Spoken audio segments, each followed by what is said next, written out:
I'll tell it to you plain, not as a preacher, not as a scholar, just as a man who's read it and felt the weight of it. This is the story of Enoch. Enoch was a man spoken of in the first old scriptures in Genesis. Not much was said about him, which I find quite curious. Only that he walked with God and then he was gone. Not dead, not buried, just taken. That sort of thing does something to a man's mind when he reads it. It makes you wonder what kind of life someone must have lived to be taken from this world without tasting death. The old Jewish writings say he was shown the hidden workings of creation, not as a king, not as a warrior, just a man being trusted with knowledge. Not because he was mighty, but because he was steady. The Book of Enoch isn't a fairy tale. It's an old Jewish work written long before churches were built or doctrines were polished. It wasn't just one book either. It was several parts gathered together. Stories, visions, warnings, journeys. In its time, people took it seriously. Not as nonsense, not as madness, but as sacred history. Even the New Testament mentions him by name. That matters. It means he wasn't some forgotten madman in a corner. He actually mattered. The book speaks of angels called the Watchers, not demons, not devils, but servants of God. They were meant to observe mankind, to guide from a distance, to keep order. But they looked too long, and they wanted too much. There was one named Semjaza who led them. 200 of them came down upon the earth, and they made a promise to each other, an oath, that none of them would turn back. That's the dangerous thing about oaths made in pride. Once spoken, they binded you.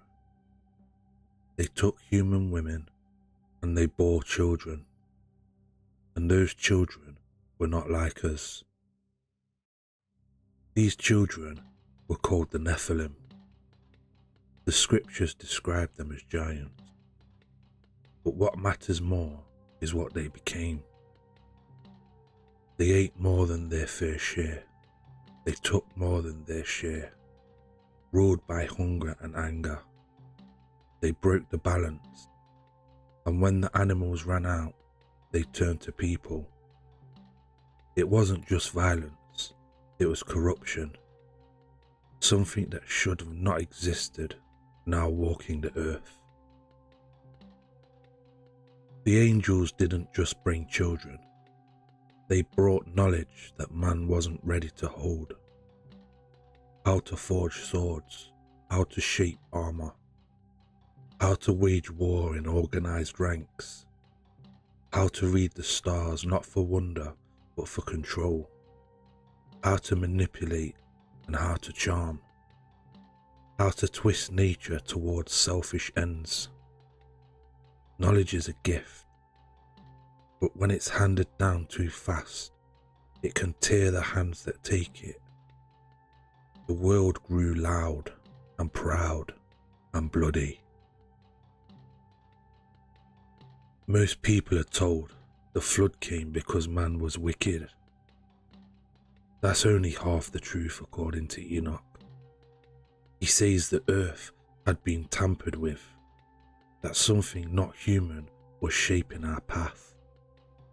The creation was out of order.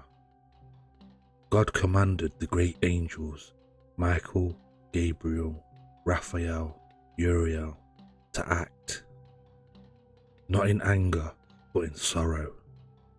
Because sometimes, when a thing is too broken, you can't fix it. They weren't simply destroyed. One of the worst was Azazel.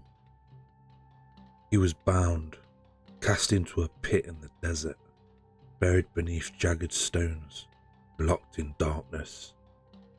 Not as revenge, but as restraint. The others were chained within the very earth.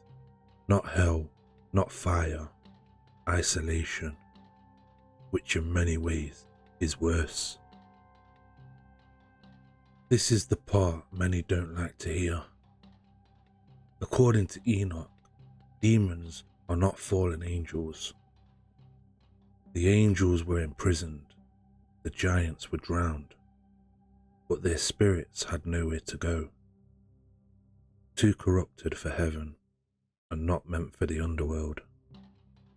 So they wander, not rulers, not kings, just hungry remnants of a mistake.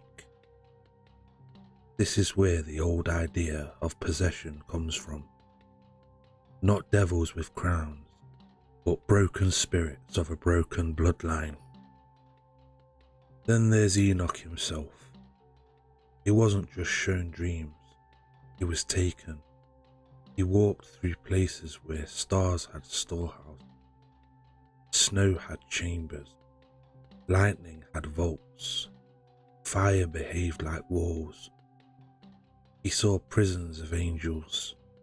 He saw the path of the sun and the moon. He saw a throne that burned but did not destroy. And he struggled to find words for what he saw. Because how does a simple man describe the machinery of heaven? You write what you can and hope someone, one day, understands. Long before Christianity, Enoch wrote of one called the Son of Man, a figure who would judge kings, humble the proud, lift the crushed, and restore balance. Not as a tyrant, but as a righteous presence. This shook later religious leaders because it didn't fit nearly into their systems. The truth often doesn't. Now listen carefully. No drama, no fantasy. It was not removed by secret masters. It wasn't banned. It simply didn't make it into the final Jewish or Christian canon. Why? Because it was too vast, too wild, too difficult to organize. Religious systems like clean borders, clear lines, and Enoch has none. It opens doors instead of closing them. So they set it aside, not erased, just not chosen. This isn't a story about terror. It isn't about monsters. It's about balance. About what happens when wisdom comes without humility. When power isn't carried with care. When gifts are taken instead of earned. It teaches restraint, reverence, gratitude, and the need for things to remain in harmony. Enoch wasn't a man chasing glory. He was a man shown too much and trusted not to boast. And maybe that's why he was chosen, not because he was mighty, but because he was steady and thankful, kind.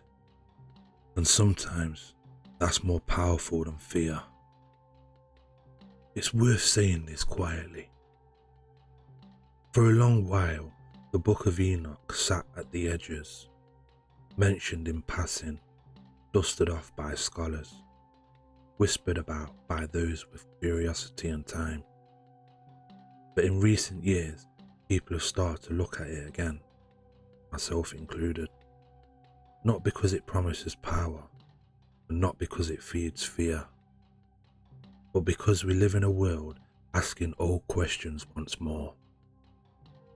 Questions about where knowledge comes from, what happens when progress runs ahead of wisdom, and whether there are parts of our past we've misunderstood rather than outgrown.